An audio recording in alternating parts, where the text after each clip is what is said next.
प्रभु यीशु के सामर्थ्य नाम में आप सबको जय मसीह की। Praise the Lord. आइए परमेश्वर के वचन पर अपने ध्यान को लगाएं। मेरे साथ यूहन्ना के सुसमाचार अध्याय 6 को निकालेगा। 6 अध्याय और उसका वचन 27। यहाँ इस प्रकार से लिखा है, नाशवान भोजन के लिए परिश्रम ना करो, परंतु उस भोजन के लिए जो अनंत जीवन तक ठहरता है, जिसे मनुष्य का पुत्र तुम्हें देगा, क्योंकि पिता अर्थात परमेश्वर ने उसी पर छाप लगाई है। Praise the lord, hallelujah. प्रभु के लोगों, प्रभु यीशु मसीह ने, अगर आप नीचे के भागों को, अगर ऊपर के भागों को देखें तो बहुत बड़ा चमत्कार किया। लोगों को भोजन दिया, रोटी खिलाई, लोग तृप्त हुए, आनंदित हुए, परमेश्वर की महिमा करने लगे। पर अब इसके बाद यीशु मसीह ने अध्याय 6 में सिखाया, जीवन की रोटी मैं हूँ। प्रभु ने सिखाया कि नाशमान भोजन ऐसा भी है जो नाशमान है। प्रभु ने कहा उस नाशमान भोजन के लिए प्रयास मत करो, प्रयत्न मत करो, उसके लिए सब कुछ छोड़ के दीवाने या पागल मत हो जाओ। प्रभु ने कहा मैं तुम्हें एक ऐसा भोजन दूंगा जो अनंत काल तक ठहरेगा। आज संसार में आप अपने आसपास देखिए, चर्च के भीतर देखिए, मसीही लोगों के जीवन को देखिए। वो नाशमान रिश्ते को पाने के लिए, छोटी छोटी बातों को पाने के लिए परमेश्वर से दूर जा रहे हैं। जैसे कभी कभी एक बच्चा जब उसका पिता जैसे गुब्बारे ला के देखता है और खेलते खेलते अपने पिता से दूर होकर गुब्बारे के पीछे भागता है, और पता ही नहीं वो खेलते खेलते कब सड़क में आ गया, कब उसका दुर्घटना, कब उसके साथ एक्सीडेंट हो गया। बहुत बार हम रिश्तेदार, परिवार, संसार की संपत्ति, संसार की चीज़ों से इतना दिल लगा बैठते हैं, मन लगा बैठते हैं, फिर जब वो फुग्गा फूट जाता है, वो बैलून फट जाता है, हमारा दिल टूट जाता है, वो रिश्ते टूटते हैं, फिर हम परमेश्वर को ढूंढते हैं। प्रभु के लोगों, अगर आपका हृदय, आपका मन, आपका जीवन परमेश्वर पर आश्रित है, प्रभु पर आधारित है, आप दुखी नहीं होंगे। दुख में ना घबराएंगे नहीं, स्थिर रहेंगे, प्रभु के प्रेम में रहेंगे। अय्यूब के जीवन को देखिए, उसकी संपत्ति, उसका घर, खेती खलिहान, पूरा परिवार, पत्नी को छोड़ बेटा बेटी, हर चीज़ बर्बाद हो गया। यहाँ तक उसका अपना शरीर, घाव फोड़े फफोड़े हो गए, पैर के तलवे से लेकर सिर के चोटी तक भयंकर पीड़ा, असहनीय कराहना ऐसा हो गया कि वो लकड़ी का ठिकरा लेके खो जा रहा है। कितनी पीड़ादायक परिस्थिति है। ऐसी दशा में उसकी पत्नी क्या कहती है, क्या तू अब भी खराई पर बना है? अरे परमेश्वर को कोस, चाहे मर जाए तो मर जा। ये उसकी पत्नी का, जिसके घर में अय्यूब जैसा खरा प्रभु का दास है, उसके घर की पत्नी ऐसे कह रही है। ऐसे कैसे हो सकता है? क्या ये संभव है? संभव है। बाइबल में लिखा ये संभव है। याकूब का जीवन देखिए, उसकी पत्नी का जीवन देखिए। दाऊद का जीवन देखिए, उसके पत्नी का जीवन देखिए। परमेश्वर के लोगों, आप किसके साथ रहते हैं ये मायने नहीं है। मायने ये है किसके साथ रहते हैं और किस प्रकार का जीवन बिताते हैं। हालेलुया। यीशु मसीह के साथ रहकर क्या कोई नाश हो सकता है? आप कहें कि नहीं, संभव ही नहीं है। यहूदा इस्करियोती का क्या हुआ? वो यीशु के साथ रह के कैसे नाश हो गया? तो प्रभु के लोगों, कहावत है, एक मछली पानी के भीतर रहकर भी प्यासी हो सकती है, क्योंकि पानी के साथ उसका संबंध तो है, पर उसके संबंध में लेन देन, आदान प्रदान या गहरा रिलेशनशिप नहीं है। अय्यूब के घर में रहकर भी, अय्यूब के साथ रहकर भी उसकी पत्नी शायद परमेश्वर के प्रेम को समझ नहीं पा रही। 12 प्रेरित हैं, अनगिनत चेले शिष्य हैं, सदूकी फरीसी सब हैं, सब भोजन खा रहे हैं, सब आनंद ले रहे हैं, लेकिन प्रभु कह रहे हैं नहीं, ये भोजन आज तुम खा रहे हो, कल सुबह तुम्हें फिर भूख लगेगा, कल सुबह फिर खाओगे और फिर शाम को भूख लगेगा। नाशमान भोजन के लिए प्रयास मत करो। प्रभु का वचन कहता है नाशमान भोजन के लिए परिश्रम ना करो, पर उस भोजन के लिए जो अनंत काल तक ठहरता है, उस संबंध के लिए, उस रिश्ते के लिए, उस घर के लिए।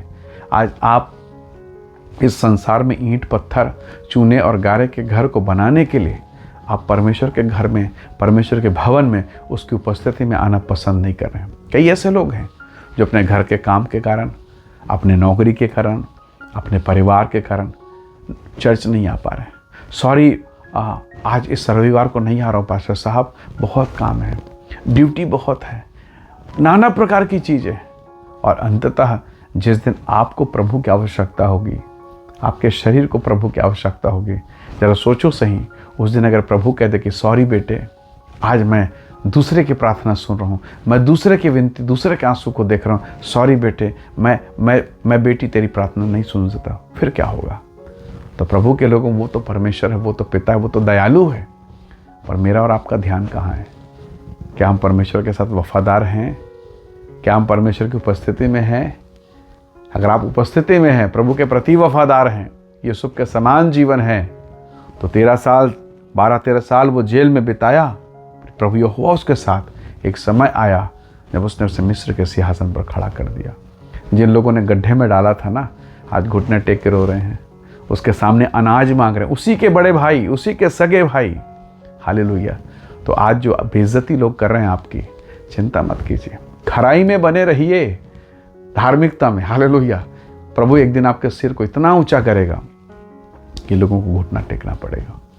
पर जब वो घुटना टेकें तो आनंदित मत होना कि ये इसलिए हुआ कि आपकी धार्मिकता नहीं, ये परमेश्वर का अनुग्रह है।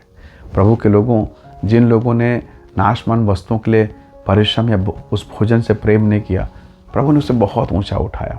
जरा देखिए, याकूब के जीवन को देखिए। वो मसूर की दाल दे के पहलौठे का अधिकार ले लिया और कितना आशीषित रहा। सारपत की विधवा को देखिए तो सही, वो अंतिम रोटी, वो अंतिम पानी उसने एलिय्याह को दिया, आशीषित हुई। 3.5 वर्ष तक पूरा अकाल में जब लोग मर रहे थे, उसका परिवार खा रहा था। ये कैसे हो गया? उस बुजुर्ग महिला को, उस विधवा को किसने ज्ञान दिया? एलिय्याह ने कहा, पहले मेरे लिए लेके आ, पहले खुदा के दास के लिए लेके आ। तो प्रभु के लोगों, बाइबल में ऐसे किरदार, ऐसे लोग भरे हैं जिन्होंने अपने जीवन के द्वारा, अपने अंतिम निवाले के द्वारा, अपने नाशमान भोजन वस्तुओं के द्वारा स्वर्गीय महिमा को पा लिया। जरा सोचो तो सही, वो छोटा लड़का जिसने 5 रोटी और वो मछली यीशु के हाथ में दे दी, हजारों लोग खाए, तृप्त हो गए। आखिरी में लिखा 12 टोकरी बच गया। तो जो प्रभु के लिए आप दे रहे हैं ना, उसका कई गुना मल्टीप्लाई होकर आपके गोद में लौटेगा। ये आप तभी समझोगे जब आप बोना सीख जाओगे। एक किसान को आप कितना भी समझा लो कि भैया जमीन में, खेत में बीज मत डालो, धान मत डालो, गेहूं मत डालो, वो नहीं मानेगा। उसको पता है भंडार में अगर धान, गेहूं, बीज रहेगा, एक समय के बाद वो सड़ जाएगा, उसमें घुन लग जाएगा, वो बर्बाद हो जाएगा। पर अगर मैंने इसे खेत में डाल दिया, कुछ समय इंतज़ार किया और कुछ परिश्रम कर दिया, तो जितना बीज है ना, वो कई गुना मल्टीप्लाई होके फिर से मेरे भंडार को आबाद कर देगा। किसान जानता है, कितना पढ़ा लिखा है किसान, पर उसे ज़मीन की प्रकृति पता है कि अगर इस ज़मीन पर मैं कुछ डालूंगा, उसका कई गुना वो देगा। जब ज़मीन इतना ईमानदार है, तो जिसने ज़मीन को बनाया, जिसने सारे जहां को बनाया, वो कितना ईमानदार होगा। हालेलुया। आइए उसके चरणों में प्रार्थना बोएं, उसके चरणों में आंसू बोएं।